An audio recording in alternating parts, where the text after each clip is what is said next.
here is Chief Meteorologist Chase Jones.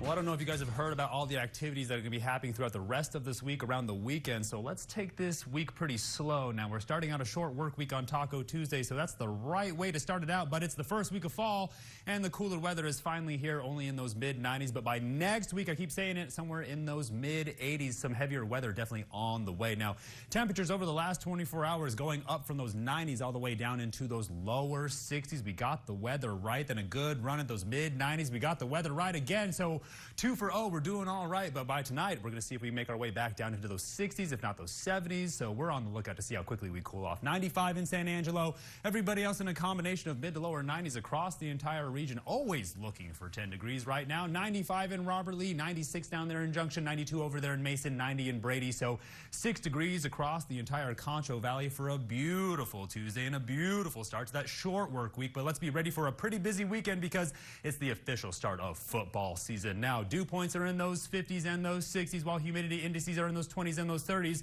We'll see how long they stay like this because last night they made their way up into those 60s, and by the end of the week, I'm always on the lookout for some rain by kickoff. Now, Moisture Tracker is going to show you how cold fronts are starting to make their way in from the north. Some colder air making its way in, but take a good look off the west coast. Some tropical circulation is going to push a whole lot of moisture up and around Nevada, and it could find its way into the Concho Valley by the end of the week. Now, upper level patterns getting pretty dynamic and pretty wild.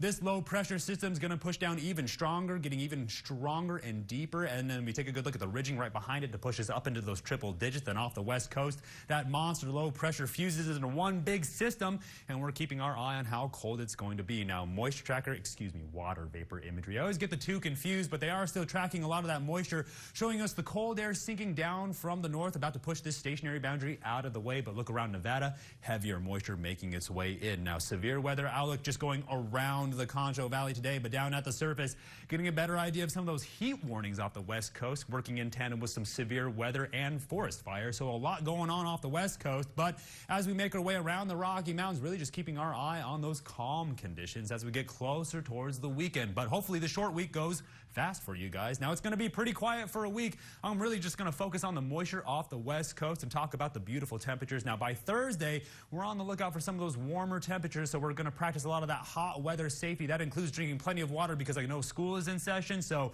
we are taking lots of breaks and planning for the heat. And the entire time I've been talking, we've been dealing with nothing but clear skies and that moisture making its way up around the west coast for monsoon season. So tonight, all the way back down into those mid-60s. It's going to be a beautiful Taco Tuesday. Then tomorrow, a good run at those mid-90s. Then we're dropping right back down into those 60s. But by Thursday, here comes that heat wave. I said it was going to be the last hot day for the year. I lied to you. I got the weather wrong. By Thursday, around those triple digits. But we're going to drop about 15 degrees by the weekend down into those 80s. And that's exactly where we're going to stay as those overnight lows go from those 60s up into those 70s, then right back down into those 60s. Stay tuned. We'll up the break. You're watching KSAN News at 5.